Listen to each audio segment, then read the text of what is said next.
Hi guys, welcome to Code Decode. So today we're going to start with the multi-threading interview questions. So we're going to start with the basics first. So please stick with me till end to get the most out of this video. So we're going to start with a very basic thing. So what is multitasking and its type? So I'll just give you a real example of what multitasking is. So when you are sitting at home, you're watching TV, simultaneously you are using your mobile phone to read the Instagram feeds. That is multitasking. You're doing 2 or 3 things simultaneously. That is multitasking. Now let's completely see how it goes with the computers. So this is basically a structure of your system that you work upon, right? So there is hardware, then upon it operating system is there, which is used to interact between users and the hardware, and because of this operating system you're capable enough to run your softwares or exes, download them, run them on your system. So this is the basic architecture. I'm expecting you to know this. Now let's get deeper into this for understanding the multi-threading and multitasking. So this is my operating system, and now while I'm teaching you, I'm using my Chrome, I'm using my STS. So when I go to the task scheduler, you can see that I'm using Chrome, I'm using my Windows Explorer here, I'm using task manager, I'm using multiple things like my workspace and Apache HTTP server. So these are all processes. So how do you see a process in Windows? If somebody asks you, have you ever seen a process? You say that yes, a program which is in a running state is a process. So I'm running my workspace, that is why it is a process. I'm running a Google Chrome, that is why it is a process. So when it comes to an operating system, any process which is, any program which is in working state becomes a process. So currently on my operating system, P1 is Google Chrome, P2 is my workspace that I'm going to create a new project for you for creating the threads and all, and maybe third is the Windows Explorer that I'm working. So these are the processes. Now these processes, for working on these processes have the threads. So what are threads? Threads are the single small dispatchable unit which is capable of doing something. So to make this like a response time of this process less, what these programs do, they create threads. So how do you see a thread in Windows? So this is a very popular question in interviews. Like if you have how do you see a process, you quickly say you can see the task manager, there is a process, you can see a process there. But now when they ask you how to see a thread, then you always have something called as Process Explorer. I'll give you the link from where you can download the Process Explorer, and running these you will be able to see a GUI like this. So this is a Process Explorer GUI, right? So this is the process. So these are the processes, and now I can scroll you down to the point where you can see that these are the process. My Chrome is a process. My this STS is a process. And if I want to see threads, so what will you do? You will go to properties, and there is a threads.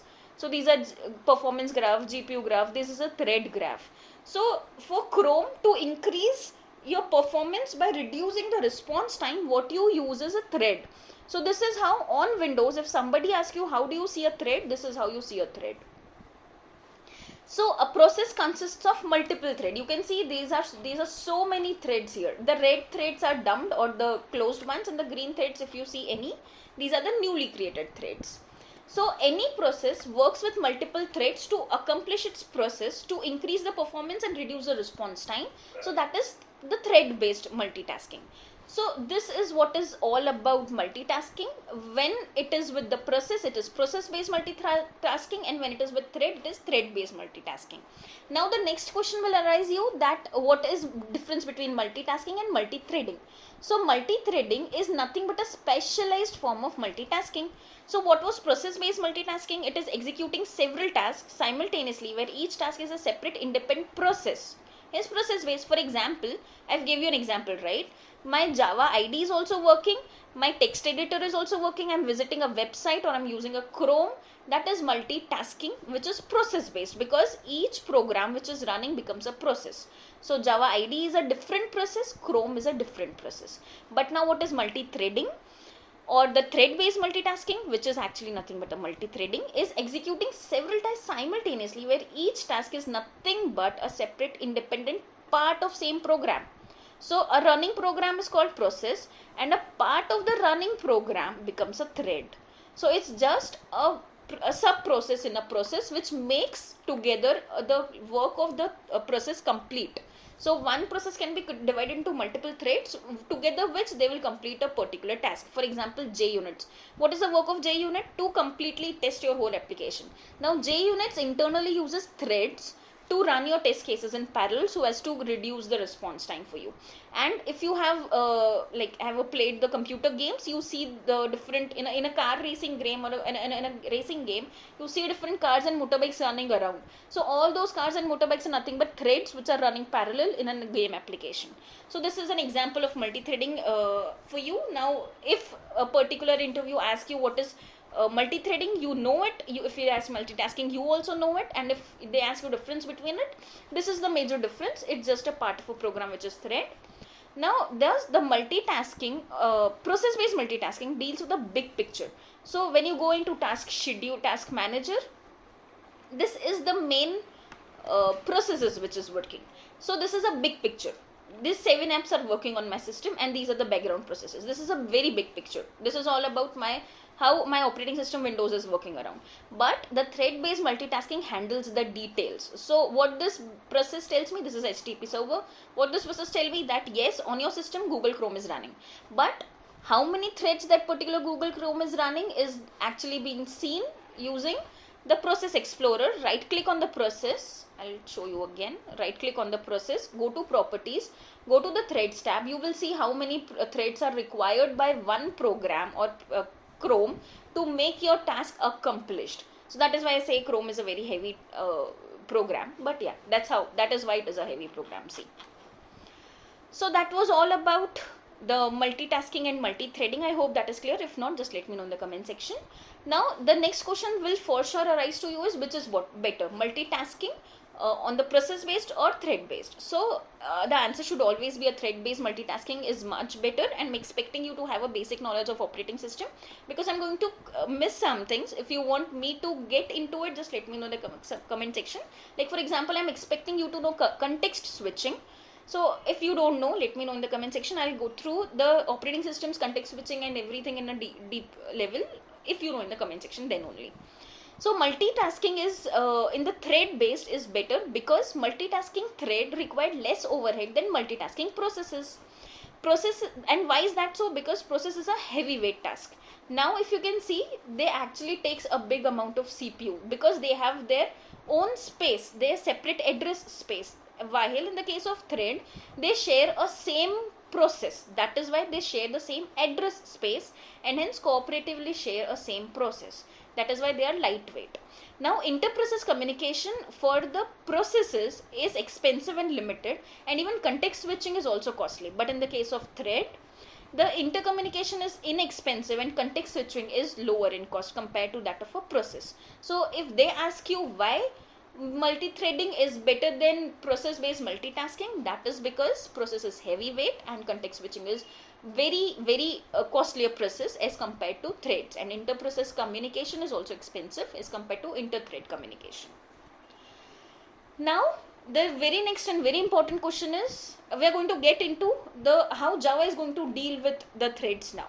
So I've shown you how Windows deals with the thread. You can see the threads in the process explorer. I'm going to close it because that's all how you see the process and the thread in Windows. Now it comes to a thread in Java. So what is a thread? Thread is a lightweight processes within a process. So this, if I go to the diagram again. So these are the small processes inside a process which do some task independently, and at the end together they all threads complete a one whole task to be done by a process. So what is a thread? Thread is a lightweight processes within a process. Now how do Java create a thread? Java creates a thread using a thread class. So all Java programs have at least one thread known as a main thread, which is created by JVM at the start and where the main method is called by the main thread. Now this is very much theoretical. I'll show you an example. So let me just quickly create one Java project for you. Say my Java project name is Code Decode Dev. Code Decode Thread Demo. Suppose. Don't create. Okay, I'll go into src package of this. and I'll create a new simple class, say just demo. This is a very simple class. I'm not going to create any thread into it. I'm just going to tell you that whenever I used to create this type of class, always a main thread is created, but I never told you. So let me tell you now.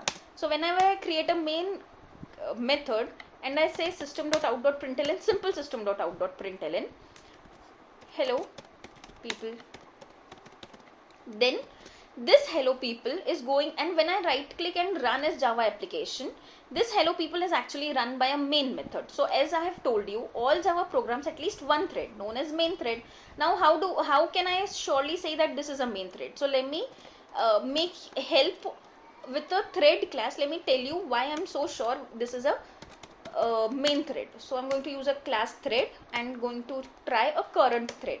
This is a method of a thread class, which is a static method because I called with the class name, and I'm going to do get name just to make sure that you understand this is a main method and I'm not lying about it.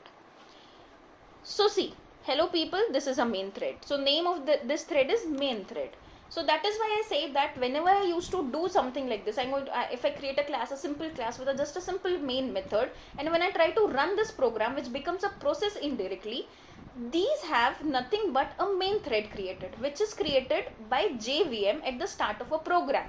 So whenever this program starts and whenever I try to just do it as a run as Java application, what does JVM at this point of time do? It creates a main thread. What is the task of that main thread? Go find main method. If you find a main method, run whatever inside it is. So it's not I who start the main method, it is just the main thread which is started by JVM for you. So this is all about the thread which is actually being created, but you never knew this is a main thread in Java. Now the next very important question, types of thread in Java. So basically you have two types of threads, that is user thread and daemon thread. Now user thread is nothing but created by the developers or the JVMs. Now a main thread created by JVM is created inside a main method, and all the threads that you create inside a main method are the user threads or the non-daemon threads, because the one spanning it or the one creating it is a main method, and main method's thread is a user thread. That is why all the child threads you create inside the main method. So if I create any kind of thread here, all those threads will become user thread because the main thread is a user thread. Now then what is the second type of thread? The second type of thread is a daemon thread. It is a low priority thread. Why is it a low priority? Because JVM do not consider it that important. Why? Because that runs in the background to perform the trivial tasks like garbage collection and so on. They do not prevent the JVM from exiting. So what happens is, if I create a particular class, I create a thread into it, so that is a user thread. So my program will not shut down until and unless all my threads stop working. But now if I create that thread as a daemon thread, what happens? It is not that necessary for a JVM. So JVM will not stop its will not actually stop until all the user threads are done, but it will not wait for daemon thread. I'll show you that to you with an example in a few minutes. Let's first understand how to create a user thread, then we will see more about the daemon thread. Now how to create a user thread? You can create a user thread by two different ways, by extending a thread class and by implementing a runnable interface. Now let me quickly show you how to do that. If I create a class, say thread class, okay, so I have two ways. First I'll show you by extending a thread class. So I've already told you there is a way to create a thread in Java, that is by extending a thread class. Now since I've extended a thread class, I have a method run already available, which is a overridden method. Now in this method, what I can do is I can write anything which I want my thread to run, not a main thread to run, but a child thread which I'm going to create using the instance of this class to run. So say suppose I want a for loop where I want my I to iterate from 0 to 10 I++ and print I am a child thread. Okay, I am executed by a child thread. Now this is how I've created. Yes, this is as simple as that. My thread is created. Great. So these few line of code from 2 to 11, my thread is created. Yes, in Java has such a rich API for you there, outstanding, that you can create your thread just by these line of code. And this line of code is job which your thread will do. Now how will I call this thread? How will I create this thread? So for that you just need one more class, say main class. That main class will have nothing but a main method. Why? Because for Java to understand that I need to call something, automatically it needs a main method which is called by a main method. So this is going to run by a main method. Now any thread created by a main method becomes a child method. So here I can create a thread class object. Okay. So this is my thread class object which I'm going to create with a new, and that is it. You have created a thread by just creating an object of this class. And how do you run that particular thread? Just by calling a start. So start method indirectly actually calls the run method. So if you can see, this causes this thread to begin its execution. The Java virtual machine calls the run method of this thread. So indirectly this thread, on calling a start method, automatically will call the run method for you. So I'll show you how, but first let me tell you what even the main method will do. So I want my main method and child method to run simultaneously. So I'm going to just copy everything and I'm executed by a main thread. Now once I do this, and let me actually debug this for you, or debug as Java application, just to show you that my main method was executing. I'm executing a main method, and as soon as this t.start is called, this particular run method is called. Now if I do F8, every time it goes into this. So this proves that this thread.start actually calls the run indirectly. That is why my run method is called. Now I'll tell you what I've actually written here. Now what I've written here is, this is a main class. Okay. Now this main class is having a main method. Now this main method is called by a JVM. So to call this main method, Java actually creates a main thread out of it. Now main thread is responsible for doing everything. So anything written from line number 6 to line number 12 is actually run by a main thread. So this is main thread working. As soon as it creates a new thread, main thread is actually creating an instance of a new thread which is called as thread class, and it is responsible to create a new and instantiate a new thread, and also to start a new thread. As soon as new thread is started, a new thread comes into picture and it goes there and makes the run method run. So now from line number 9, in this part you have two threads running, one a main thread and another is the child thread. Now if I try to run this program again and again, you can see that I currently see the first a main thread runs, then the child thread runs.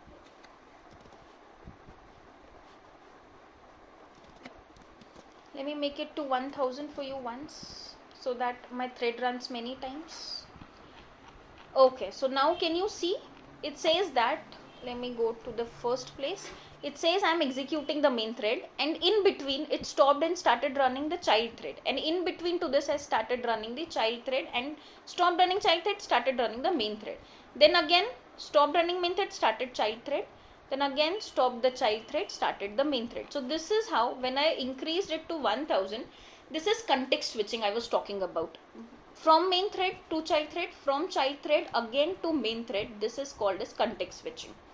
So this is why I say that anything in Java is, when it comes to thread, nothing is constant. You can always say that this can be a possible outcome, but not sure this will be an outcome for sure. So this is how you extend a thread. You can create a thread, and this is how it works. Now the second option is by implementing a runnable interface. So how do you do that? You just go here, you create a new class, say runnable demo. Now in the runnable demo, I'm going to implement runnable. Now maybe I haven't, okay, so first I will add unimplemented and override the run method, and I'm going to do the same thing which I did for the thread class, for the runnable. I'll do the same thing. Now I forgot to tell you this, that the thread class, when I went into it, it actually implements Runnable.